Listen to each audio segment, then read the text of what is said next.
Hey, School on a Mission listeners. We know that you're passionate about leading the next generation, and we've got just the thing for you.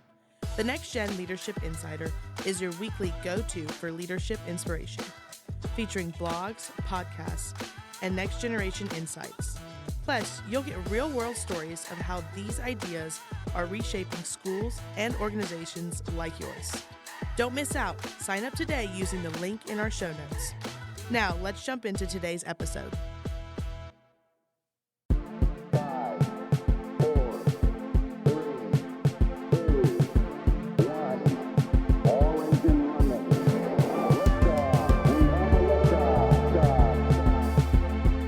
Welcome back, everyone. My name is Gina Watts, and co-hosting with me is the one, the true and only highest sci-fi fan, Andrew McPeak. Glad to be with you, Gina. Oh, we have a little bit of the giggles, but we are here and we're excited to be here with you. So if you believe that school should be more than just essays and GPAs, if you believe that EQs are as important as IQs, if you expect amazing things from the next generation, then you are in the right place because we believe that too. But before we get into today's topic, let's answer today's opening question. Let's do it. All right, Andrew. What's the most surprising way you've seen technology solve a problem? Well, technology does have that amazing ability to solve problems in ways we never thought possible. I think my favorite one is crowdsourcing. What a cool technology. Yeah. Even how people use it as a startup, like a Kickstarter, I'm just like, I have a really good idea and I'm going to reality test that by seeing if there are 1,000 people out there who would give me $10 for it, I love that. And I just think that's a really cool thing because that idea of crowdsourcing is upsetting traditional gatekeeping methodologies, which can sometimes be bad. Yeah. But oftentimes is providing opportunity to people who would never have had it another way. So crowdsourcing is my answer to the question. That was such a good answer. What's yours? I hate when I let you go first. So mine is, I had the privilege of teaching a phenomenal student back in my higher ed days. And she, in undergrad, developed an app that would help young people who were diagnosed I think she's modified it since then, but they were diagnosed with autism. And it would help them prepare for going to like a store or a dentist appointment or a doctor's appointment. And so what it would do, it would help address the gaps in the mirror neuron functions because basically the science at the time had shown that young people being able to see themselves in that setting. So like if Andrew and I have to get ready to go to the dentist, if I were to see my face like in a picture of me going to the dentist, that could better prepare me because I can't hear, oh, Andrew, it's time for us to go to the dentist and me to like self-regulate and get myself ready for that experience. That's cool. So this app that she had created allowed her to test that theory that if a child was able to see themselves in the setting, that they could prepare to interact in typical social settings a little bit, have more success in doing that. Student who came up with Student, straight up student, Amazing. undergrad. We went to Madrid, Spain to present the research. People were like, so what doctoral program are you in? She was like, I'm graduating with my bachelor's degree in human development and family studies. It was so much fun. But yeah, she's a really awesome professional now in human services. What a great example. But yeah, she just creativity. Yeah. And a perfect picture of our conversation today. Yeah. Awesome. Yeah. And that was back in the day. That was like 2011. So Wow. long ago. Ancient times compared when you think about technology. Yeah. Well, we've come obviously so far with technology. It's solving all kinds of problems. But of course, like so many things, we have much further to go, especially when it comes to our subject today. As we were thinking about, this season we're exploring technology and innovation and how those things are affecting education in the classroom. And as we were thinking about all the different ways technology is affecting the classroom, one of those is accessibility, right?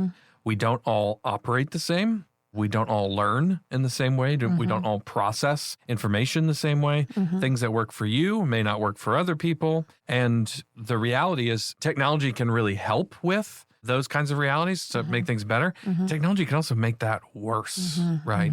I actually was thinking about a story as we were getting ready for this podcast. Just like a year ago, I was at a conference and I heard this guy speak, and he was telling his story. And he talked about how growing up, everybody thought he was dumb. And he got this message for years and years and years in elementary school, in middle school, even in high school. I think his teachers tried, but oftentimes they would just say, like, why can't you just get with this? And this guy made it all the way to 10th grade. And he finally walked into a classroom, and one of his teachers had a hunch after they spent a little time with him. So they send him down, or they order a specific test for him. They send him down to the guidance counselor's office where he gets this test. And sure enough, his entire life, he had been born with hearing loss. Wow. He had 75% hearing loss in both of his ears. And so he had spent his entire life up to that point with everybody around him thinking, are you dumb? And what was actually happening is, no, he just couldn't hear. He couldn't hear what people were saying to him. And he had, because that had been his reality for his whole life, he didn't even realize that other people didn't have this problem too. He thought of himself as the outlier. And it's such an amazing story to me because it reminds me of the reality of what we're dealing with today. Young people who are going about life, and maybe they don't even realize all the ways in which their reality, their perspective is creating gaps for them. But if there was an army of educators who were paying attention, everything could change. Imagine how different that young man's life had been if somebody had noticed in kindergarten or first grade and not in 10th grade. Crazy. I'm silent. I know some of you are like, what? Gina's silent. It's never happened before. That is an insane story. Yeah. That I'm thinking of all of the developmental things that happened to him, the seeds that were planted, and it just because he never had a hearing test. Yeah. And how he was shaped and his identity formed off of that. Wow. Thank you for sharing that, Andrew. I hope it makes all of us take time and pause and think about that. It really does speak, though, to what our guest is going to talk about today. Lindsay Foster is going to talk to us in today's podcast. She has over 2 decades of educational experience as an elementary classroom educator. She's been a technology applications instructor and an instructional technology coach and coordinator. She's also focused on instructional design and is very, very passionate about accessibility in the classroom. She is very passionate. So I actually got the chance to sit down and speak with her about this very important topic. So let's actually let her introduce herself.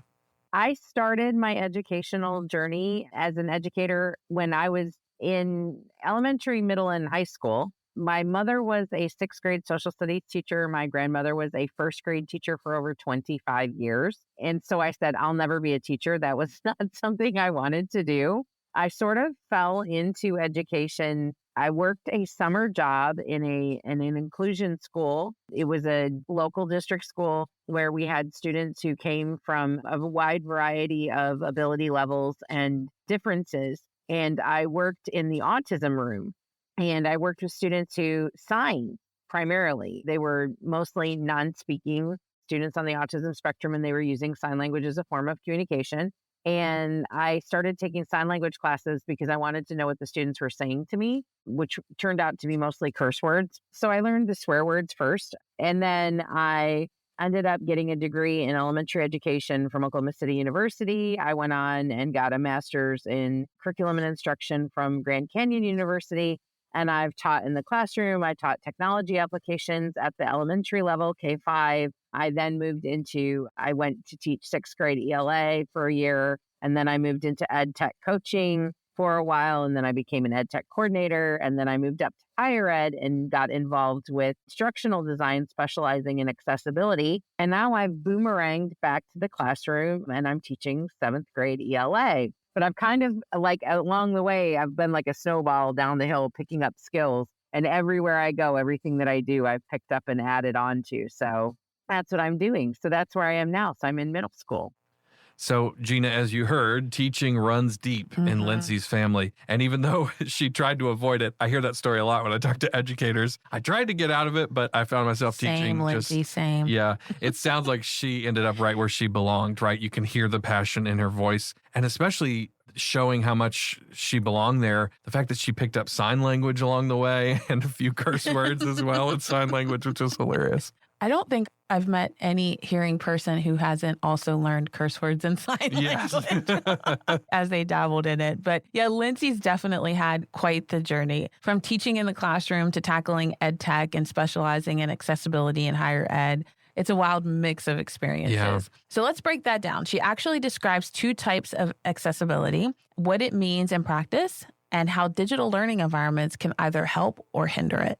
I had that phrase that almost all educators use, that all means all. I teach all the children who come to me. I want to meet them where they are. I want to meet them with their needs, and I'm going to give them access to information. And since I started doing the accessibility, and I use the difference small a versus capital A.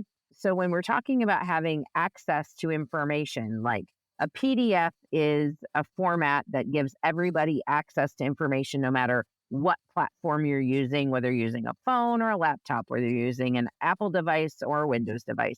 That's small a accessibility. The kind of accessibility work that I just came out of doing, that I still do contract and consultation work for, is capital A accessibility. That's more in what people would think of in line of the Americans with Disabilities Act or the Rehabilitation Act of 1973, which is sections 504 and 508, that kind of accessibility, where you're working with students or stakeholders who have visual impairments or hearing impairments or mobility impairments or cognitive impairments, or maybe they have some sort of speech impairment, those kinds of things, and making sure that what we're delivering, they can have access to, and that it is able to be understood, it's clear, it's perceivable, it's operable. And I had no idea when I was teaching, and I had that all means all mentality, that I was missing an entire segment of my population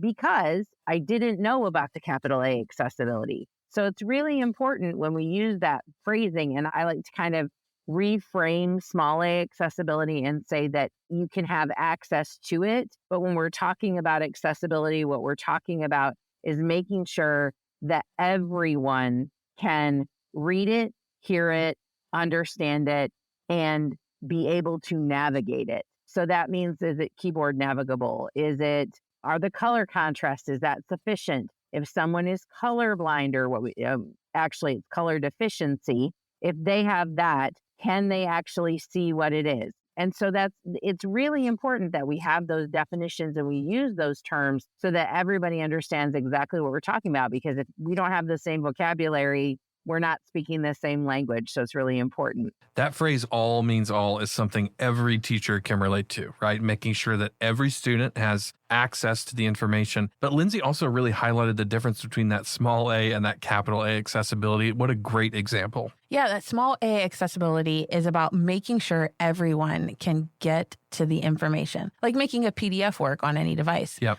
Capital A accessibility goes deeper, ensuring students with disabilities can actually use that information. Things like screen reader capability, proper color contrast, and keyboard navigation. Those are really clear and great examples. Yeah. And of course, this is where the digital environments come in. They can be great for accessibility, but there are a lot of regulations that come with it that a lot of school leaders need to know about. So Lindsay kind of broke this down for us a little bit. Digital environments are particularly affected by capital A accessibility because back in April of 2024, the Department of Justice, the U.S. Department of Justice, issued a final ruling on mobile accessibility and digital accessibility. And a lot of people are like, oh, well, that doesn't impact me. The final ruling impacts all government agencies and all government subsidiary agencies. So, and there's a list of about 12 of those subsidiary agencies, and under that list are public K-12 institutions and public universities and colleges. If you receive federal funding from the federal government, Title II, Title III, Title I, you fall under those subsidiary entities, and you have to comply with the Web Consortium Accessibility Guidelines, WCAG, or as they call it in the industry, WCAG. You have to comply with those guidelines. And they're divided into 5 subgroups.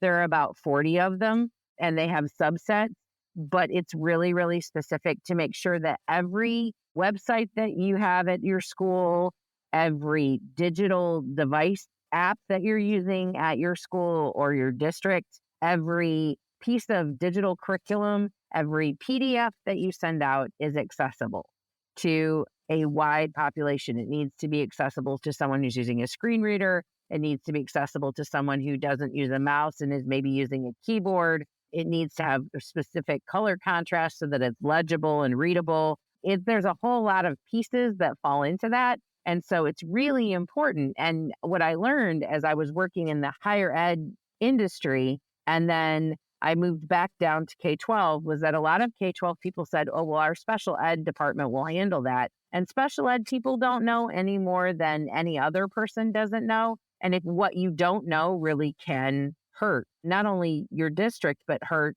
your stakeholders. So it's important that we're aware. Okay, so Lindsay's dropping some legal knowledge on us in this Department of Justice ruling, but she mentioned that even something like keyboard navigation or color contrast can make or break accessibility. And it really hits home how much thought needs to go into these digital tools. We shouldn't just adopt them without thinking. Yeah, so speaking of those little things, how do educators even begin to identify and address these barriers that students with disabilities might face in a tech-enabled classroom? Because let's be honest, it's not just about checking the boxes. We really need to do this right.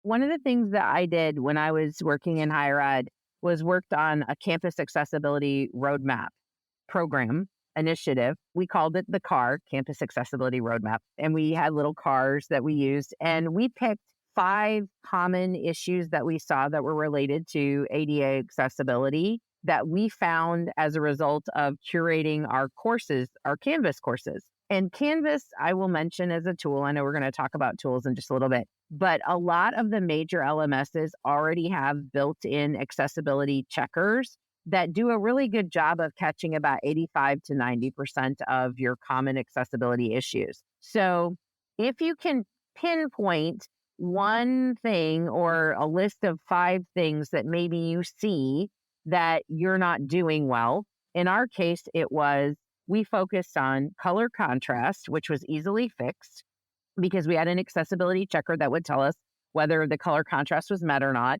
We focused on hyperlinks and making sure that those were formatted properly. We focused on the use of tables and making sure that tables were being used to convey information, not as a design choice, so that if we're putting in tables, it's because we have a table of information and it's replacing a visual representation of that, such as like a bar graph or a pie chart. It wasn't because we wanted the website to appear to have columns. There's specific HTML that you can write for that. We did images and making sure that all of our images had alternative text. And that was a whole thing because that has a lot of layers to it. So it was images, tables, links, color contrast, and list items that if they look like a list and it appears to be a list of items, that it's formatted as a list. And we focused on those 5 areas, and then we created training for those 5 areas. And we asked them to get really good and choose one so that as they were building courses in the future, they were focusing on getting really good at, let's say, making sure that all hyperlinks are formatted well and properly. And then when they got really good at that, and that sort of became natural to them, just like every educator, when you have something new, you have to kind of do it lots and lots, and then it sort of becomes habit. And then you can pick up the next thing and you can say, okay, now I do hyperlinks really well. What's the next thing I can do well? Okay, I can focus on remediating my old courses and making sure that all of my items that are in a list are formatted as a list, and that I have headings and I've applied heading structure to all of my documents. And so we ask them to focus on one thing at a time. And I really encourage classroom educators, administrators, your ARD facilitators or your special ed facilitators, your special ed support people like your speech people, pick one thing and get really good at the one thing. Because if you go and you look up the Web Consortium, the W3 that wrote the Web Consortium Accessibility Guidelines, and you start reading that information, you can get really overwhelmed really quickly because you realize, oh my gosh, I'm not doing this, I'm not doing that, I'm not doing this and such and so and so. And then you feel, at least I did, I was like, I am a horrible human being who didn't serve these people. and I'm a terrible person. And you're not a terrible person. You just didn't know what you didn't know. When you see the list of items and you actually make like a checklist, you realize that you can't do all of those things. Sometimes you can't do all of those things because you literally don't have the staff to do all of those things. Sometimes you can't do it because some of those WCAG standards, they actually have 3 levels. They have a level A, which is the expectation that everybody, like the bare minimum that everybody has to meet. They have a double A, which is the recommended level that pretty much, if you have reasonable expectations, you could get there. And then they have this triple A level that's really high. And I say that that's the high cost level because it either costs a lot of money. You either have to invest in either a third party or you have to invest in software to do something, or you have to hire additional people to be responsible for that. And there's either a human cost of human time and energy or a software financial fiscal cost. And there's a fiscal cost with hiring additional people. So usually that AAA level is something you have to put into your budget and be planning for. So we shot for the single A level for sure and the double A level when we could get there. And that's where we began. And I equate this whole process, if you're familiar with the running program Couch to 5K, you know, in the Couch to 5K, they encourage you to get up off the couch. They're like, if you're up off the couch, even if you're just walking and you're not running a 5K, you are ahead of the people still sitting on the couch. So no matter where you are in your journey, as long as you're up off the couch and you're running the 5K, you're in good shape because you're making forward progress. So I think that's really important. And classroom teachers, pick one thing, investigate, do your research and choose one thing and then focus on that and fix it. You know, see what you're doing and fix it. Okay, so Lindsay was definitely putting the pedal to the metal with that campus accessibility roadmap. She is, as we said earlier, a very passionate leader, but I really love that they called it CAR, C-A-R. Mm-hmm. You know, you're serious when you name your initiative something that sounds like it could be in a Fast and Furious movie, you know? Acronyms and alliterations are my love language. Yep. I think they are for probably almost all educators. Yeah. I don't know that I've met an educator who doesn't like We them. love a good learning tool. Yes, we do. Campus accessibility roadmap, zooming towards inclusion. I love it. Is that the name of the next movie? That's what it is. I love it. That's Fast and Furious 87. but seriously, what stood out to me in this conversation was really how Lindsay broke down the 5 common issues, like color contrast and hyperlinks. Yeah. And just focused on getting better one thing at a time. I think sometimes we hear stuff like this and we're like, oop, I need to become an expert. And if I'm not an expert, then I'm just not going to do it. We actually still need to take steps to make the environment for all. Absolutely. Yeah. It's like that example, you know, she talked about with the Couch to 5K for accessibility, right? You start small, but as long as you're moving, you're ahead of the game. And I could see how that approach would keep educators from getting overwhelmed by all these standards because otherwise it would be really, really easy. So now that she's got us revved up, focusing on small steps, let's talk about the tools that can help educators get there. Lindsay mentioned some built-in accessibility checkers, but what other tools or platforms have been game changers in making learning more accessible?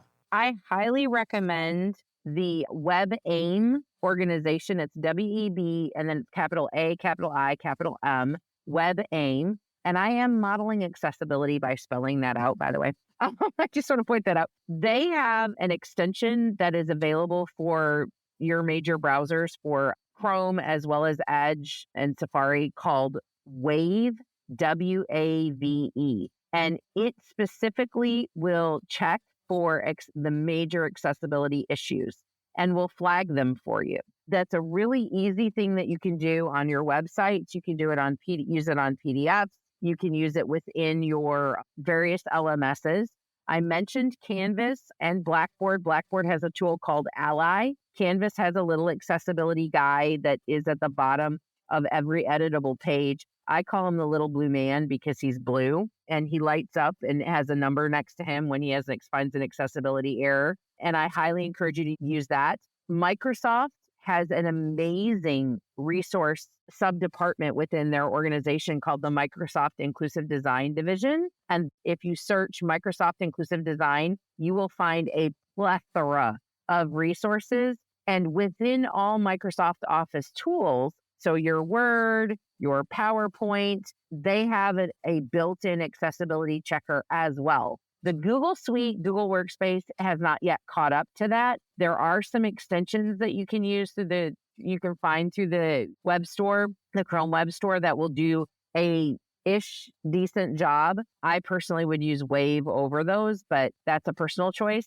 And of course, Adobe, a lot of people use Adobe. Adobe has built-in accessibility checkers as well. Although I highly encourage you to check out Dax Castro's. It's DAXCASTRO. If you go on to LinkedIn Learning or you go to YouTube, you can find both him and Chris Chelios, and you will find that they have training on how to use that accessibility checker in Adobe, because it can be a little bit tricky and it has some finesse to it, making things accessible in PDFs, but they have amazing training. And I highly encourage you to check out sites like LinkedIn Learning or Coursera. There are some amazing accessibility classes. There's one offered through the University of Illinois Champaign-Urbana that was done by their accessibility division. And it's offered through Coursera. And for $49, you can get a certificate at the end. You can take it for free, but you don't get the certificate. So you actually get an endorsement certificate if you pay the $49. But it is literally taught by their accessibility folks in their division. And they specifically hire people with disabilities in their division. So when someone who is talking about visual impairments, you get to hear about visual impairments from someone who's actually blind. And that makes a difference, because that person has some street credibility and some gravitas that maybe I, as a person who just, I wear glasses, and if I took my glasses off, I'd be legally blind, but I'm not that as far visually impaired, at least to this point. So I think it's important. And so there's lots and lots of resources out there. I highly encourage you. There's organizations like DEQUE, DEQUE, is a great company. They have tons of training that's available for free. And a company called 3 Play Media, it's the number 3, the digit, and PLAY Media. They offer monthly webinars that are free, that are highly, highly sought after, and incredible information that really breaks it down so that everybody can understand it. I just love how she's literally spelling it out for us. Yeah. Modeling accessibility as she goes. I mean, there are so many resources. It's almost like a treasure trove for anyone looking to make their classrooms or websites more accessible. Yes, exactly. And frankly, the best part to me is that a lot of these tools are right there in the platforms we're already using, right? So it's not like you have to reinvent the wheel to make things more accessible, or even go, sign up for some other web platform. You just hit up those built-in checkers that are already on those platforms. Totally.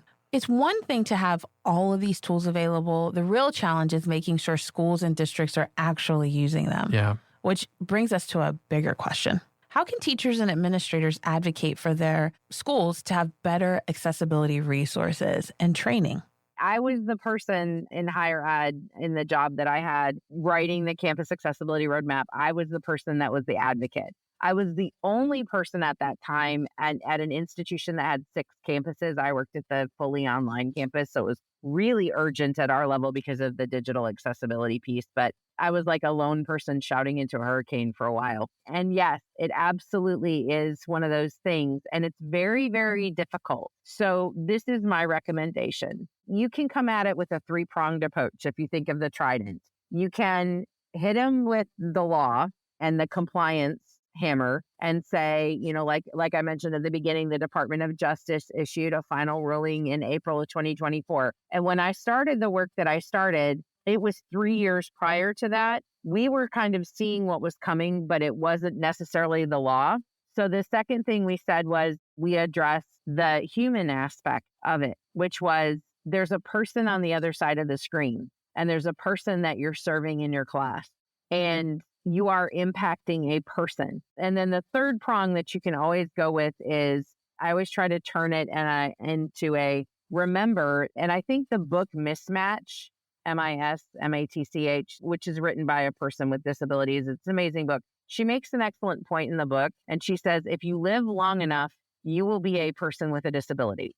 Being able-bodied is a luxury that you get with youth and a short lifespan. Because if you live long enough, one of several things is going to happen to you. You're going to end up wearing glasses. You're going to have a visual impairment. You're going to end up using hearing aids. You'll have a hearing impairment. You will end up using a cane or a walker or some other mobility device because you will lose your mobility and you may end up with a cognitive impairment, or you're going to end up with some combination of all of those. So if you live long enough, you will live your life as a person with a disability. So saying that people with disabilities are in the minority really isn't fair. And my third prong was often statistics and facts. So I either hit them with the compliance hammer, which I really don't like to do. I don't like to say we're going to do this because you have to do it. It's the law. I like to say do this because it's the right thing to do because we're good humans and we're serving people. And this is not the only advice Lindsay had for these teachers and administrators. Let's listen in. We're not just talking about within the classroom. When we're talking about accessibility, remember your website is your advertisement for potential families that are moving into your district. It's communication for the guardians of your students. And if you have a student who's not necessarily hearing impaired, but their parent is, and you don't have closed captioning on the video, the parent's not getting the same information as a parent whose hearing is. If you don't have an accessible PDF, a parent who's using a screen reader doesn't get the same information as a parent who can just read it. And, we always say a picture says 1,000 words. It replaces 1,000 words. Well, not when you need alt text, it doesn't. And it's important because we're missing an entire population. The part about if you live long enough, you'll be a person with a disability really makes you think, right? I mean, we're all headed in that direction eventually. So why not think about this, begin to wrap our minds around this and start to make things accessible now? And she's right. It's not just about classrooms. It's about the whole digital ecosystem, websites, PDFs, videos, anything parents or students interact with. Absolutely. So speaking of the future, with all these challenges and opportunities around accessibility, Lindsay named some trends or emerging technologies that could shape the future of accessibility in education. I think one that, of course, everybody is going to come immediately to everybody's mind is AI. Artificial intelligence is already doing some of the accessibility work. For example, your videos, I mentioned closed captioning. YouTube has an automated generator that will generate captions for your videos. That's an amazing, wonderful thing. Do not stop there. Please do check those captions because the deaf community has a term for those. It's called #craptions. You can look it up. They actually have an entire series on YouTube because people don't double check. They trust the AI. And I have stories. I'll probably share one with you. But AI it's already doing the work. Text to speech and speech to text are already technologies that were developed for people with disabilities that everybody uses. And that's going to be amazing. I've talked a little bit about alternative text and for images, and there are alt text generators that are currently being developed and are working. I find them to be about 50% accurate. I don't trust them. Again, I trust but verify. Because there's a whole lot of human discernment that goes into developing alternative text for images. And I think AI is just not there yet, but it has the potential to be there. I have a student that I just got who exclusively speaks French. I took high school French and it's rusty for me. It's coming back because he's in my class, but he uses Google Translate to communicate. And that's something you can use on your phone. There's a Microsoft Translate. That's a wonderful thing. There are apps on your phone that will simulate color blindness so that you can run color blindness checkers and see what that looks like. One of my favorites is called Be My Eyes, BEMYEYES, developed for individuals with visual impairments. And they can take their phone and they can hold it up and it will generate a spoken and written description of what the person is looking at. So they can take a picture of a sign and it will read the sign to them. Now, it's not 100% effective and font choice does impact the result. So if you get kind of a wonky result, you actually can hit a button and contact a live human being. There are people that sit on the phone and that person they get access to the camera through the app and they can actually do a visual description for the person with a visual impairment.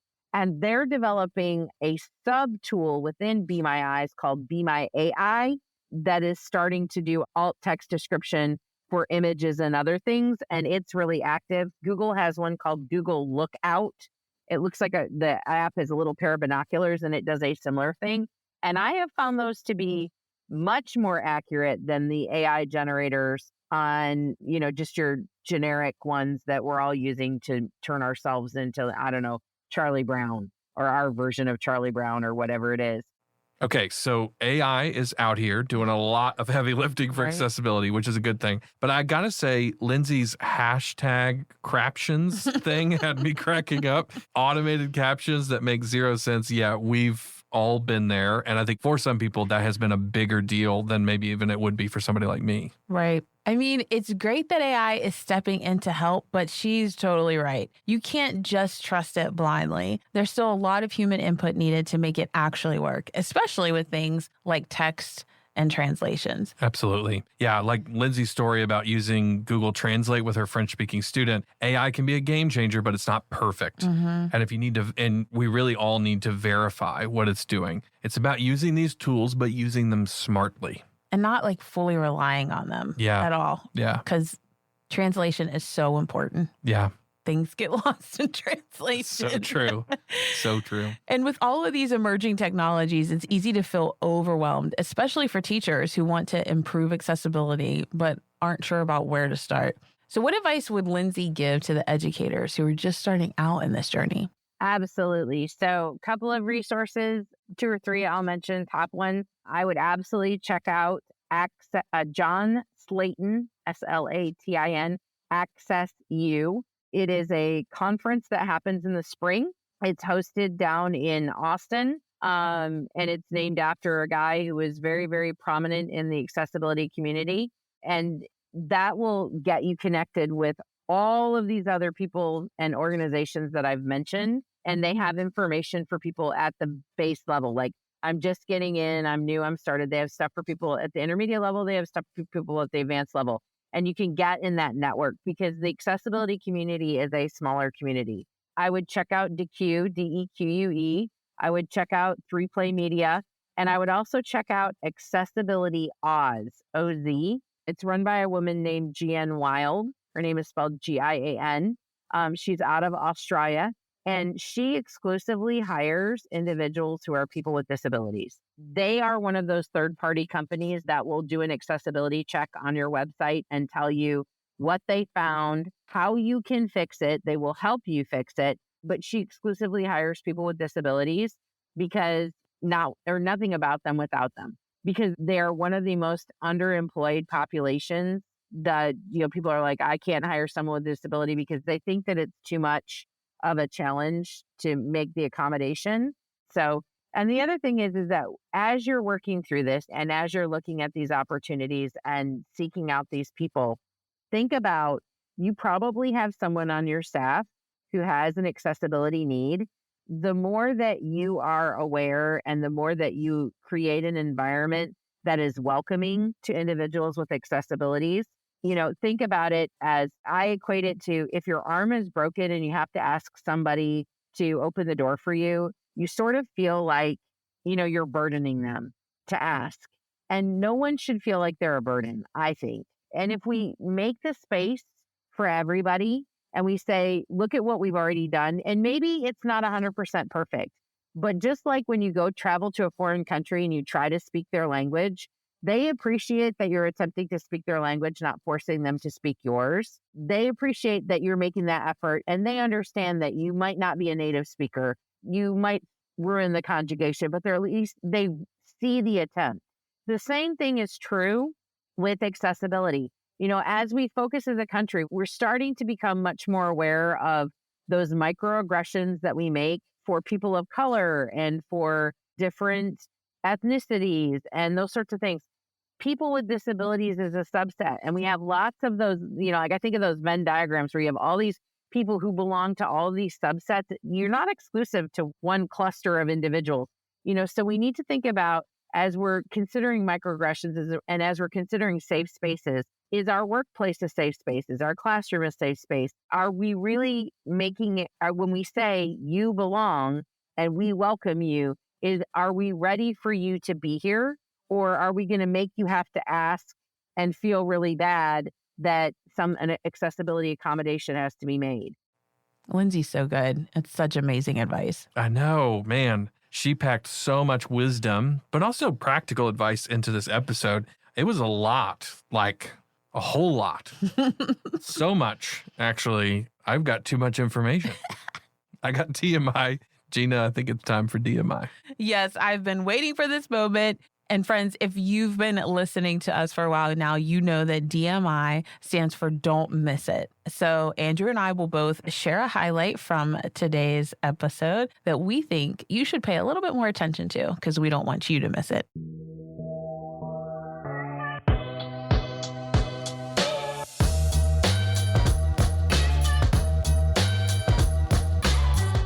So, Andrew, what is one takeaway the listeners need to keep close to them as they start thinking about accessibility in the classroom? Yeah. Well, you know me, I always start at the baseline. Like, where do we start? Where do we start? Where do we start? And so baseline is awareness, right? I think there are many teachers out there that are operating as if everybody can see the same way, can hear the same way, can access the same way. And so if we aren't aware that every single time a new group of students walks into our classroom, it is likely, not just possible, it is likely that somebody's in there who needs just a little bit of help in order to get to the same level of accessibility as other people. So just awareness as an issue is one thing I definitely want to bring up.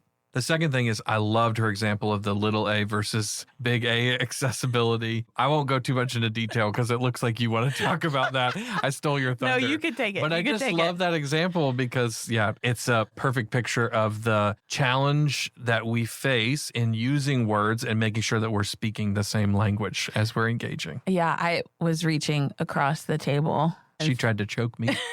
Andrew gave that DMI. But friends, seriously, it is this little a, capital A. Like, we have to be intentional about making sure accessibility is a real thing and not just doing the least amount of effort. But it is important that we start somewhere. And so if you haven't started, there is a place to just at least get started and making accessibility a real thing in your classroom. I think the other thing that really stood out to me was that she said, if you live long enough, you yourself might have a disability. Yeah. If you're fortunate to live long enough. And so I think that really makes it hit home. I think for most people, being affected by disability, whether it's raising a child with disability, teaching in a classroom with people who have disability, it doesn't affect us. Yeah. For a lot of people, it doesn't affect us. And so to talk to us about it in terms of like, well, if you are fortunate to live long enough that it will affect you, I think that really brings it home. Yep. And maybe it even gets to your original point of awareness. Yeah. Too. It's not a they challenge. Yeah. It's a we challenge, Yeah. right? We are That's all good. going to experience it. I just want to say this is such an important topic. Might end up being the most important topic we talk about this entire season. And technology can be the best answer to this. It can also be the greatest challenge to this. For sure. So I just want to encourage everybody as you're doing more and more of this technology stuff in your schools, man, make this a part of the conversation. Yeah. Well, thank you for joining us today on this episode of the School on a Mission podcast. Now, before you hit skip on your next podcast, we've got a little challenge for you. Grab a pen, a notebook, a sticky note, or even the back of your hand and write down one action that you're going to take this week. Maybe it's something you're going to do, something you're going to investigate, something to read more about, or a person that you want to meet with. You got it? Perfect. Now DM us with your action step. We can't wait to see what awesome things you're up to. Until next time, stay curious, stay bold, and keep leading your school on a mission. The School on a Mission podcast is produced by Growing Leaders, powered by Maxwell Leadership Foundation. You can find out more about Growing Leaders at growingleaders.com. We want to especially thank Lindsay Foster for joining us as a guest in today's episode. This podcast was co-produced by Angelica Oliver and Kara Mallory. To find out more about the School on a Mission podcast, head over to schoolonamissionpodcast.com.